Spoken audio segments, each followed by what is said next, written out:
आज मैं तुम्हें एक ऐसी दिल दहला देने वाली कहानी सुनाने जा रही हूँ जो आज कल सोशल मीडिया पर बहुत ज्यादा वायरल हो रही है। यह कहानी है एक बेबस बाप और उसकी 3 मजलूम बेटियों की। वो 3 बेटियां जो अपनी सगी माँ के इंतकाल के बाद सौतेली माँ के जुल्म सितम का निशाना बन रही थीं। सौतेली माँ ने इन मासूम बच्चियों का खाना पीना बंद कर दिया था, उन्हें हर वक्त ताने देती। रोजाना ये तीनों बहनें अपनी सगी माँ की कब्र पर जाकर रोती, माँ को याद करती और उसकी मोहब्बत को तरसती। आखिर एक दिन सौतेली माँ ने बाप से कहा कि या तो अपनी बेटियों को जान से मार दो या फिर मुझे छोड़ दो, मैं इनके साथ इस घर में नहीं रह सकती। ये सुनकर उस बाप ने क्या किया, अपनी बेटियों का मुहाफिज बना या दुश्मन? ये सब कुछ जानने के लिए आज की वीडियो आखिर तक जरूर देखें। मेरी प्यारी बहनों, ये कहानी है एक आदमी और उसकी 3 बेटियों की। उसकी बीवी कुछ साल पहले वफात पा चुकी थी। उसकी तीनों बेटियां बहुत खूबसूरत थीं, मगर सबसे छोटी बेटी अपनी बहनों में सबसे ज्यादा समझदार थी। उसका नाम ज़ैनब था। करमदीन अपनी तीनों बेटियों से बहुत प्यार करता था। उसने कभी अपनी बेटियों को माँ की कमी महसूस नहीं होने दी। वो अपनी बेटियों की हर ख्वाहिश पूरी करता था। अब करमदीन की बेटियां बड़ी हो चुकी थीं और अपने पिता के लिए खुद से खाना बनाने लगी थीं। जब करमदीन काम के सिलसिले में बाहर जाता तो उसकी बेटियां उसके लिए खाना तैयार करके साथ दे देती थीं। उसी गांव में एक बेवा औरत भी रहती थी जिसकी एक बेटी थी। उस बेवा की आदत थी कि वो हर घर में कुछ न कुछ मांगने के लिए चली जाती थी। जब करमदीन की बेटियां अपने पिता के लिए खाना बनाती तो वो औरत अक्सर उसी वक्त उनके घर आग मांगने के लिए आ जाती। लेकिन करमदीन की सबसे छोटी बेटी ज़ैनब को वो बेवा औरत बिल्कुल भी अच्छी नहीं लगती थी। जब भी वो औरत उनके घर आती, ज़ैनब अपनी बहनों से कहती, ये औरत हमारे घर क्यों आती है, ये औरत बिल्कुल भी अच्छी नहीं है। बड़ी दोनों बहनें ज़ैनब को समझाती, देखो ज़ैनब, ये बेवा औरत है और गरीब है, अगर हमारे घर से आग ले जाती है तो इसमें तुम्हारा क्या नुकसान है। ज़ैनब अपनी बहनों की बातें सुनकर चुप हो जाती, लेकिन दिल में हमेशा कहती, देख लेना, ये औरत एक न एक दिन हम सबके लिए मुसीबत खड़ी करेगी। ये सिलसिला यूं ही चलता रहा। वो औरत रोज उनके घर से आग लेने आती और मौका पाकर करमदीन के खाने में राख मिला देती। करमदीन ने जब अपने खाने में खराबी महसूस की तो सोचा, बेचारी बच्चियां हैं, खाना बनाते वक्त कोई गलती हो जाती होगी। वो अपनी बेटियों से बहुत प्यार करता था और ये बात समझ नहीं पा रहा था कि उसकी बेटियां उसका खाना क्यों खराब कर रही हैं। फिर एक दिन करमदीन ने सोचा, आज मैं अपनी बेटियों पर नजर रखूंगा, आखिर मेरी बेटियां अचानक मेरे खाने में क्या मिलाने लगी हैं। जब करमदीन की बेटियां खाना बनाने लगीं, तो वो छुपकर उन्हें देखने लगा। बड़ी बेटी साफ पानी से चावल धो रही थी, छोटी बेटी सालन बना रही थी और सबसे छोटी बेटी ज़ैनब बर्तन साफ कर रही थी, जिन बर्तनों में खाना डाला जाना था। कुछ ही देर में खाना पककर तैयार हो गया। खाने में कोई खराबी नहीं थी। करमदीन हैरान था, लेकिन फिर अचानक जो देखा उससे उसके पैरों तले जमीन खिसक गई। वही बेवा औरत उनके घर आग लेने आई थी और ज़ैनब उससे बहस कर रही थी, तुम हर रोज यहाँ क्यों आती हो, क्या हमारे अलावा पूरे गांव में कोई और घर नहीं? ज़ैनब की बड़ी बहन ने नरमी से कहा, कोई बात नहीं ज़ैनब, ये बेवा औरत है, इसे आग लेने दो। लेकिन उस बेवा औरत ने आग लेने के बहाने नजरें बचाकर करमदीन के खाने में राख मिला दी और सारा खाना खराब कर दिया। ये देखकर करमदीन का खून खौल उठा। दूसरे दिन उसने बेवा औरत को अपने घर बुलाया और गुस्से में दहाड़ा, तुम्हारी हिम्मत कैसे हुई मेरा खाना खराब करने की? वो औरत बड़ी नाटकी अंदाज में करमदीन के पास आई, हल्की सी हंसी, आंखों में चालाकी और हाथ बढ़ाकर करमदीन के सीने पर फेरते हुए बोली, अरे मैं तो यहाँ देख रही थी कि तुम सच में अपनी बेटियों से प्यार करते हो या नहीं। खाना खराब होने पर तुम उन्हें डांटते हो या नहीं, लेकिन तुम तो बड़े अच्छे इंसान निकले, अपनी बेटियों से बहुत प्यार करने वाले। तुमने तो मेरी चालाकी फौरन भांप ली। अब तो मुझे यकीन हो गया है कि तुम अपनी बेटियों से बेहद मोहब्बत करते हो। आइंदा ऐसा कुछ नहीं होगा। करमदीन उसकी बातों और बनावटी अदाकारी पर यकीन करने लगा, क्योंकि वो बेवा औरत बेहद परकशिश थी। करमदीन उसकी चालाक बातों और मीठी जुबान से मुतासिर होकर कुछ भी कहने के बजाय उसे अपनी शरीक ए हयात बनाने का इरादा कर बैठा। कुछ ही दिनों में उसने अपनी बेटियों से इजाजत लिए बिना उस बेवा औरत से निकाह कर लिया और उसे अपने घर ले आया। शादी के चंद दिनों बाद ही वो औरत करमदीन की तीनों बेटियों से नफरत करने लगी और उसने उन्हें घर से निकालने के मंसूबे बनाने शुरू कर दिए। दिल में साजिशें पलने लगीं। वो सोचती कि अगर बेटियां घर से निकल जाएं, तो वो और उसकी बेटी आराम से मौज मस्ती कर सकेंगी और करमदीन की सारी तवज्जो सिर्फ उन दोनों पर रहेगी। वो जानती थी कि करमदीन अपनी बेटियों से बेहद मोहब्बत करता है और उन्हें जरा सा भी दुखी नहीं देख सकता, मगर वो अपनी चालाकियों से उसके दिल में झर भरना चाहती थी। उसकी अपनी बेटी हमेशा कीमती लिबास पहनकर पूरे गांव में निकली रहती, जिससे वो जदीद जमाने की दिखाई देती, लेकिन सौतेली माँ ने करमदीन की तीनों बेटियों पर घर का हर काम थोप दिया। सुबह से रात तक काम के बोझ तले दबी रहती, पेट भर खाने को न मिलता और धीरे धीरे उनकी तमाम जरूरतें भी कम कर दी गईं। तीनों बहनें हर लम्हा उदास रहने लगीं। एक दिन दो बड़ी बहनें रंजव गम में रो रही थीं, तो ज़ैनब पास आई और बोली, प्यारी बहनों, आओ हम कहीं बाहर चलें ताकि दिल का बोझ कुछ हल्का हो। तीनों बहनें घर से निकल गईं और चलते चलते एक घने जंगल में जा पहुंची। वहां एक कदीम दरख्त के साए में बैठकर वो अपनी माँ को याद करते हुए बिलक बिलक कर रोने लगी। इतने में एक अल्लाह वाले बुजुर्ग वहां से गुजर रहे थे। ज़ैनब मिट्टी पर बैठी आसमान की तरफ देखकर रो रही थी। ऐ मेरे अल्लाह, हम बेसहारा लड़कियां हैं, हम बहुत तकलीफ में हैं। तू सब देख रहा है ना, हमारी सौतेली माँ हम पर कितना जुल्म कर रही है। हम कई दिनों से भूखे हैं। अल्लाह वाले बुजुर्ग खामोशी से खड़े होकर उनकी बातें सुनते रहे, फिर नरमी से बोले, बेटियों, तुम तीनों यहाँ इस दरख्त के नीचे हर रोज आती हो, तुम्हारा क्या दुख है, मुझे बता सकती हो? ज़ैनब ने आंसू पोंछते हुए अल्लाह वाले बुजुर्ग को सारा हाल कह सुनाया। उनकी कहानी सुनकर बुजुर्ग को बेहद अफसोस हुआ। वो बोले, बेटी, यहाँ से कुछ दूर मेरी एक छोटी सी झोंपड़ी है, मैं वहाँ इबादत करता हूँ। झोंपड़ी के सामने एक अनार का दरख्त है, जिस पर सुर्ख रस भरे अनार लगे हुए हैं। जाओ, जितने मर्जी तोड़कर खा लो, अल्लाह ने इनमें बरकत रखी है। ये सुनकर तीनों बहनों के चेहरों पर पहली बार खुशी की लहर दौड़ गई। वो शुक्रगुजारी के जज्बात से सरशार उस झोंपड़ी की तरफ रवाना हो गई। उन्होंने देखा कि दरख्त पर निहायत ही दिलकश और ताजा अनार लगे हुए हैं। तीनों ने एक एक अनार तोड़ा और बैठकर मजे से खाने लगी। जब पेट भर गया तो उन्होंने बुजुर्ग का शुक्रिया अदा किया और खुशी खुशी घर वापस आ गई। इसके बाद जब भी उनकी सौतेली माँ उन्हें खाने से महरूम रखती, तो वो रोज जंगल जाती और अनार तोड़कर अपना पेट भर लेती। आहिस्ता आहिस्ता उन्होंने अपनी सौतेली माँ का दिया हुआ खाना मुकम्मल तौर पर छोड़ दिया। अब उनकी सौतेली माँ हैरान होने लगी। मैं इन लड़कियों को खाने को कुछ नहीं देती, इनसे दिन रात काम करवाती हूँ, इन्हें जलील करती हूँ, फिर भी इनके चेहरों पर अजीब सी रौनक है। कोई बीमार भी नहीं होती, बल्कि इनकी खूबसूरती बढ़ती जा रही है। और मेरी बेटी, जिसे मैं बेहतरीन खाने खिलाती हूँ, वो तो इनके मुकाबले में मंद पड़ रही है। दूसरे दिन जब लड़कियां जंगल की तरफ गईं, तो सौतेली माँ ने अपनी बेटी को उनका पीछा करने के लिए भेज दिया। जब तीनों बहनें अनार तोड़कर खा रही थीं, तो ज़ैनब ने अपनी सौतेली बहन को देख लिया और कहा, ये लड़की हमारा पीछा कर रही है, मैं इसे यहाँ से भगा देती हूँ। फिर ज़ैनब ने हाथ में पकड़ा अनार छुपा लिया और बोली, अगर इसने सब कुछ अपनी माँ को बता दिया तो हमारे लिए मुश्किल खड़ी हो जाएगी। लेकिन बड़ी बहनों ने समझाया, ज़ैनब, तुम ये क्या कह रही हो? ये तो बेकसूर है, हमें तंग करने वाली इसकी माँ है, ये नहीं। फिर तीनों बहनों ने अपनी सौतेली बहन को अपने पास बिठाया और एक अनार पेश किया, लेकिन उसने इनकार कर दिया और तेजी से अपनी माँ के पास जाकर बोली, माँ, वो लड़कियां भूखी नहीं रहती, वो तो जंगल में एक दरख्त से अनार तोड़कर खा लेती हैं, और वहाँ एक बुजुर्ग भी हैं जो उन्हें कुछ कहने के बजाय उन्हें खाने दे रहे हैं। ये सुनकर सौतेली माँ का गुस्सा भड़क उठा। वो सोचने लगी, मुझे हर हाल में उन्हें अनार खाने से रोकना होगा। पूरा दिन वो इसी गुस्से में रही। शाम को जब करमदीन काम से घर आया तो उसने अपनी बीवी को उदास और परेशान देखा। क्या हुआ? तुम इतनी फिक्रमंद क्यों लग रही हो? वो आह भरकर बोली, मेरे सर में शदीद दर्द है और ये किसी दवा से ठीक नहीं हो रहा।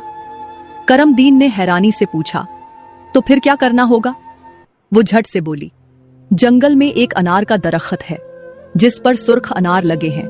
अगर तुम उस दरख्त को जड़ से कटवा दो और उसकी जड़ों को उबाल कर दवा बनाकर मेरे माथे पर लगाओ तो मेरा दर्द ठीक हो सकता है। करमदीन फौरन उठा और कुछ आदमियों को बुलाकर पैसे देते हुए कहा, जंगल में एक अनार का दरख्त है, उसे जड़ से काट दो और उसकी जड़ें मेरे पास ले आओ। कुछ ही घंटों में आदमी उस दरख्त को जड़ से उखाड़ कर जड़ें करमदीन के हवाले कर गए। उसने जल्दी से आग जलाई, उन जड़ों से दवा तैयार की और अपनी बीवी के माथे पर मलने लगा। थोड़ी देर बाद वो बोली, अब मैं बेहतर महसूस कर रही हूँ, अगले दिन जब तीनों बहनें जंगल पहुंची तो देखा कि अनार का दरख्त जड़ से गायब था। ये मंजर देखकर उनके दिल बैठ गए और वो घबरा कर बोली, अब हम क्या खाएंगी। तीनों बहनें वहीं बैठकर रोने लगीं। उनके आंसुओं की आहट सुनकर अल्लाह वाले बुजुर्ग अपनी झोपड़ी से बाहर निकले। वो सब कुछ समझ गए और नरमी से बोले, बेटियों, इसमें परेशानी की क्या बात है।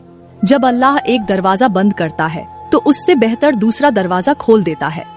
फिर अल्लाह वाले बुजुर्ग ने अपनी उंगली जमीन की तरफ इशारा किया और वहाँ से एक साफ सुथरी नदी निकल आई जिसमें पानी की जगह दूध बह रहा था।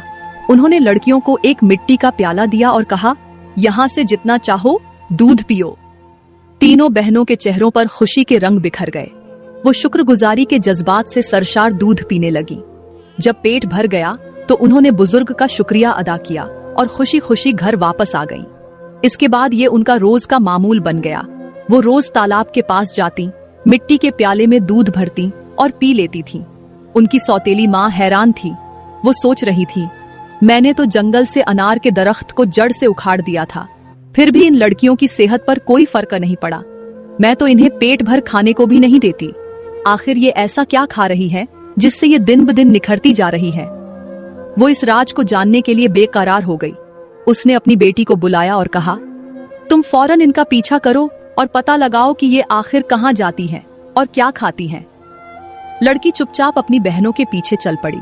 जब तीनों बहनें मिट्टी के प्याले से दूध पी रही थीं, तो ज़ैनब ने अचानक पीछे मुड़कर देखा। सौतेली बहन को छुपकर देखते हुए पाकर वो फौरन बोली, ये लड़की फिर हमारा पीछा कर रही है। फिर उसने घबराकर अपनी बहनों से कहा, जल्दी उठो और इसे यहाँ से जाने को कहो।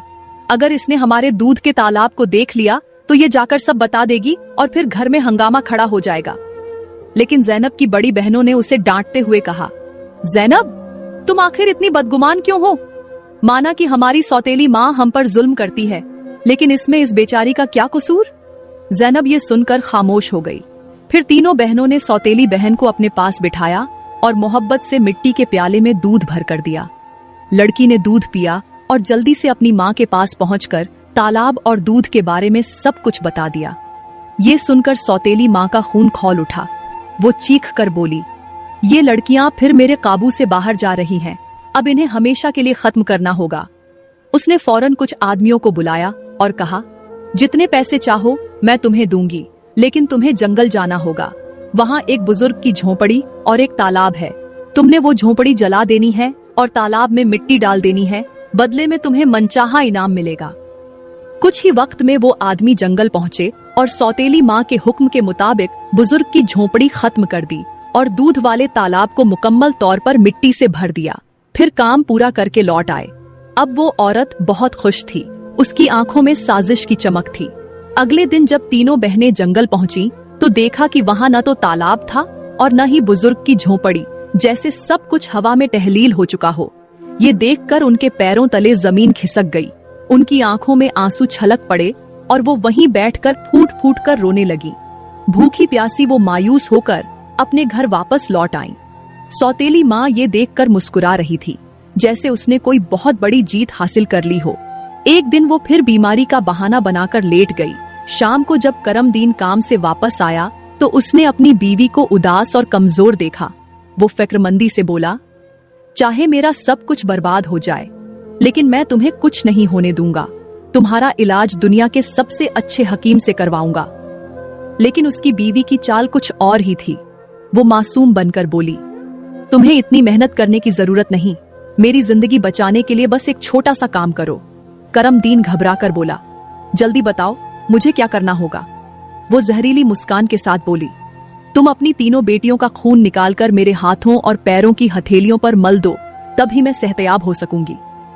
ये सुनकर करमदीन की आंखों में आंसू आ गए। उसका दिल दहल गया। वो खामोशी से उठा और कमरे से बाहर निकल गया। अपनी बेटियों को ढूंढने लगा, लेकिन वो घर में कहीं नहीं थीं। वो बेताबी से उन्हें तलाश करता रहा। आखिरकार वो कब्रिस्तान पहुंचा। वहां उसने देखा कि उसकी तीनों बेटियां अपनी माँ की कब्र के पास बैठी रो रही थीं। उनकी सिसकियां सुनकर करमदीन का दिल टूट गया। वो एक कदम भी आगे बढ़ाने से खासिर था। उसकी आंखों में पछतावे के आंसू भर गए। ये देखकर करमदीन का दिल लरज उठा। एक तरफ उसकी बीवी की जालिमाना ख्वाहिश थी और दूसरी तरफ उसकी बेटियों की मासूम जिंदगी। वो शदीद कशमकश में था कि क्या करे। आखिर उसने सोचा कि उसकी बीवी कभी भी उसकी बेटियों से खुश नहीं होगी और न ही बेटियां अपनी सौतेली माँ के साथ खुश रह सकती हैं। इसलिए उसने फैसला किया कि उन्हें कहीं दूर ले जाएगा। उसने बेटियों को सीने से लगाया और कहा, बेटियों, तुम क्यों फिक्र करती हो? मैं तुम्हें एक ऐसी जगह ले चलता हूँ जहाँ तुम्हें कोई तकलीफ न पहुँचा सके। वो उन्हें एक घने जंगल में ले गया। वहाँ उसने मिट्टी का चूल्हा बनाया और बेटियों को अपने हाथों से खाना बनाकर खिलाया। जब बेटियों ने सैर होकर खाना खा लिया तो वो एक दरख्त के नीचे सो गईं। लेकिन करमदीन के दिल में एक फैसला पक चुका था। वो अपनी बेटियों को सोता छोड़कर वहाँ से चला गया। उसकी आंखों में आंसू थे, लेकिन उसके दिल में यही ख्याल था कि कम अज कम मेरी बेटियां जिंदा तो रहेंगी और अपनी सौतेली माँ के जुल्म से बच जाएंगी। रास्ते में उसने एक हिरण का शिकार किया और उसका खून लेकर अपनी बीवी को दे दिया। वो खून देखकर खुशी से झूम उठी, अपने हाथों और पैरों पर मलकर बोली, अब मुझे सुकून मिल गया। उसे यकीन हो गया कि करमदीन ने वाकई अपनी बेटियों को मार दिया है। दूसरी तरफ जब तीनों बहनें जागीं तो देखा कि उनका बाप उन्हें तन्हा छोड़कर जा चुका है। उनके दिल दहल गए। वो जंगल में इधर उधर भागती रहीं और अपने बाप को पुकारने लगी। जंगली जानवरों की आवाजें सुनकर वो खौफजदा हो गई और बेबसी में रोने लगी। इत्तेफाक से उसी जंगल में 3 दोस्त शिकार के लिए आए हुए थे। जब वो शिकार खत्म करके वापस जाने लगे तो नासिर नामी दोस्त रुका और बोला, मुझे लग रहा है यहाँ कोई मुसीबत में है। क्या तुम लोग भी किसी के रोने की आवाज सुन रहे हो? मुझे तो बहुत वाजह सुनाई दे रहा है। बाकी दोनों दोस्त भी मुतवज्जे हुए और बोले, चलो जल्दी देखते हैं, शायद किसी को हमारी मदद की जरूरत हो। तीनों आवाज की सिमत चल पड़े। आगे जाकर देखा कि 3 निहायत खूबसूरत लड़कियां बैठकर रो रही हैं। नासिर ने आगे बढ़कर नरमी से पूछा, तुम यहाँ अकेली क्या कर रही हो? इतना क्यों रो रही हो? ज़ैनब ने नासिर को अपनी सारी कहानी सुनाई। सब दोस्तों को उन पर बेहद तरस आया।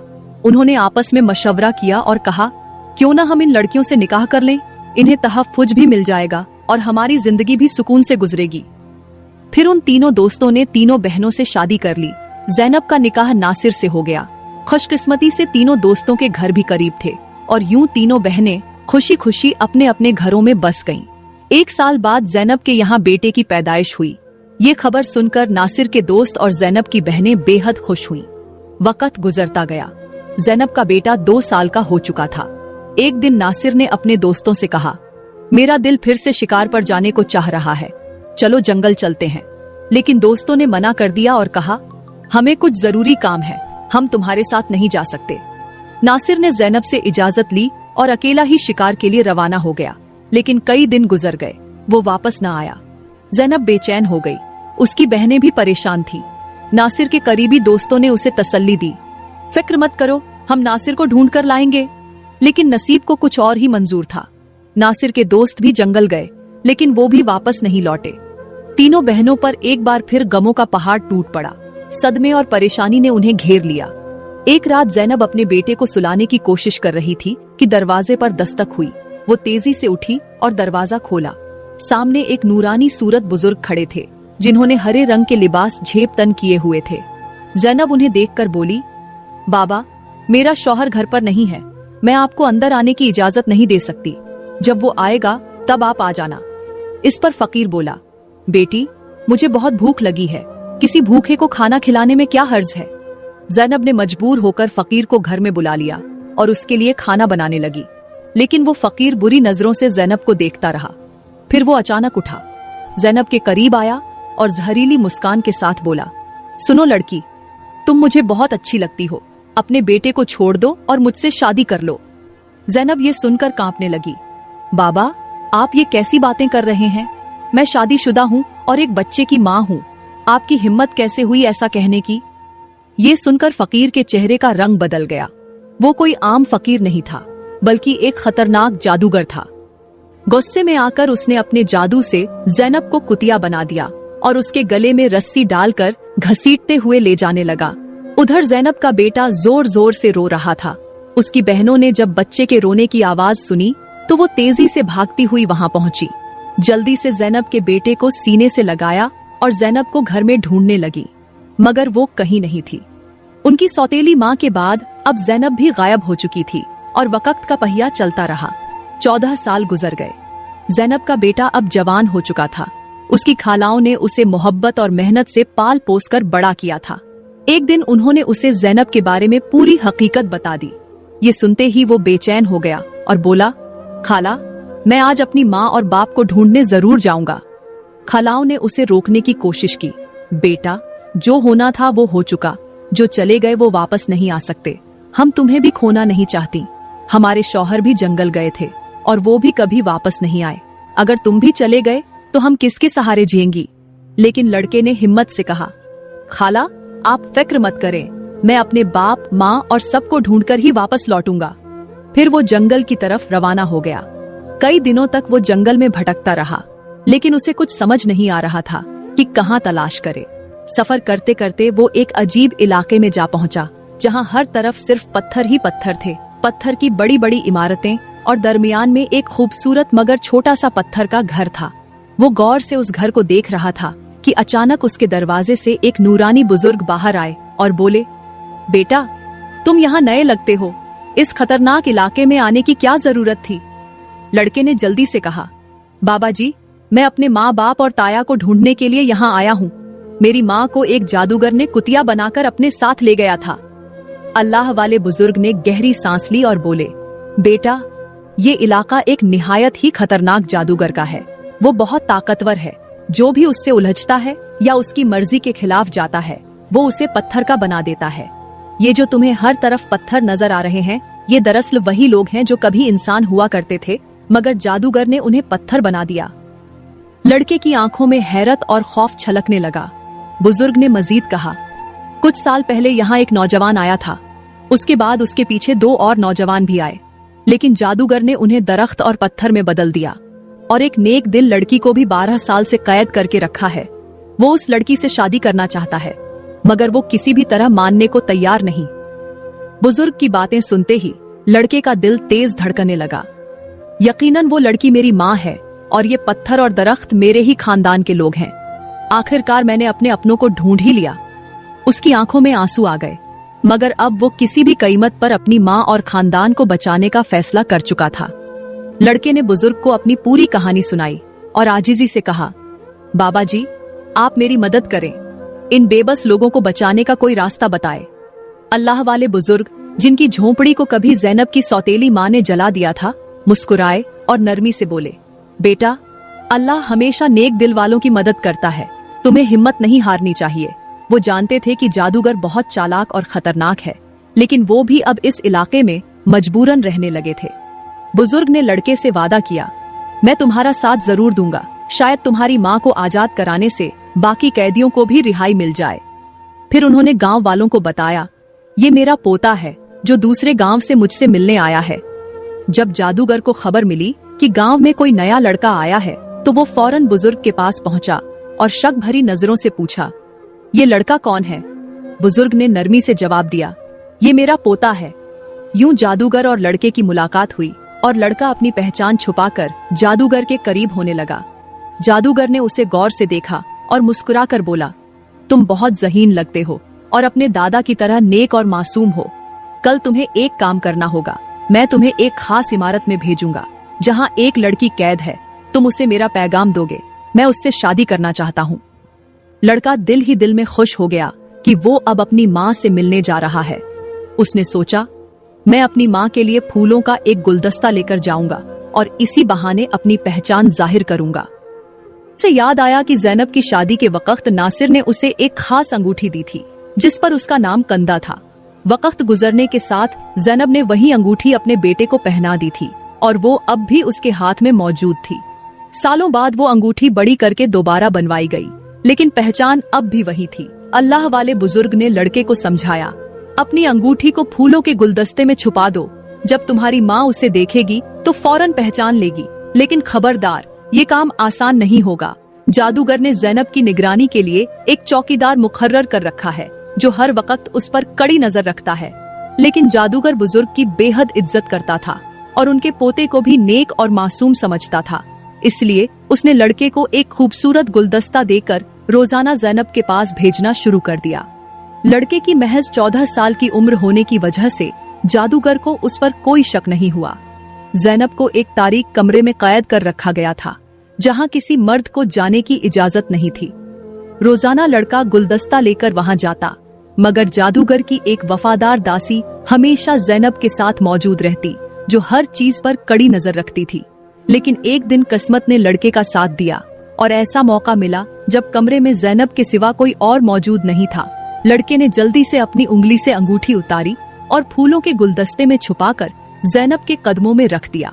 जैसे ही गुलदस्ता जमीन पर रखा, अंगूठी की आवाज हुई।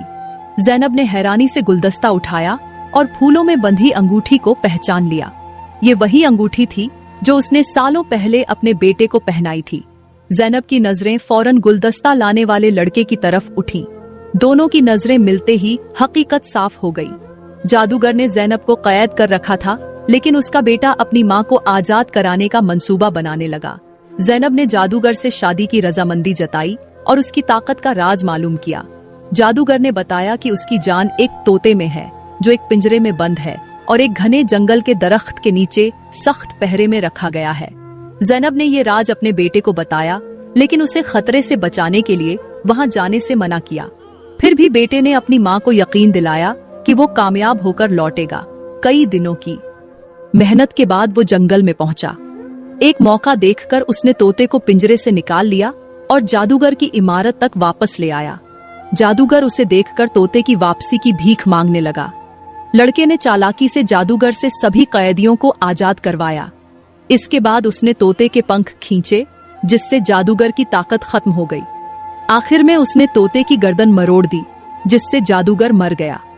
लड़के ने अपनी मां जैनब, पिता नासिर और बाकी सभी कैदियों को आजाद कराया। फिर वे सब अल्लाह वाले बुजुर्ग के पास पहुंचे। सबने बुजुर्ग का शुक्रिया अदा किया और अपने घर लौट आए। जैनब की बहनें अपने शौहर से मिलकर बहुत खुश हुईं, जो जादूगर की कदैद में सालों तक रहे थे। उनके पिता, जो अपनी बेटियों को खोने के गम में डूबे थे, उन्हें सही सलामत देखकर खुशी से रोने लगे। उन्होंने बेटियों से माफी मांगी और बताया कि उनकी बीवी की साजिशों की वजह से ये सब हुआ। बेटियों ने अपने पिता को तसल्ली दी और कहा, हम अपनी जिंदगियों से खुश हैं। उनके पिता ने बताया कि उनकी सौतेली माँ, जो उन पर जुल्म करती थी, एक गंदी बीमारी का शिकार होकर इस दुनिया से चली गई। इसके बाद सबने खुशी और सुकून के साथ अपनी जिंदगी गुजारनी शुरू की। मेरी प्यारी बहनों, अगर आज की वीडियो आपको अच्छी लगी हो तो लाइक करें, कमेंट में अपनी राय का इजहार जरूर करें और मजीद वीडियोस के लिए हमारे YouTube चैनल को सब्सक्राइब करें। शुक्रिया।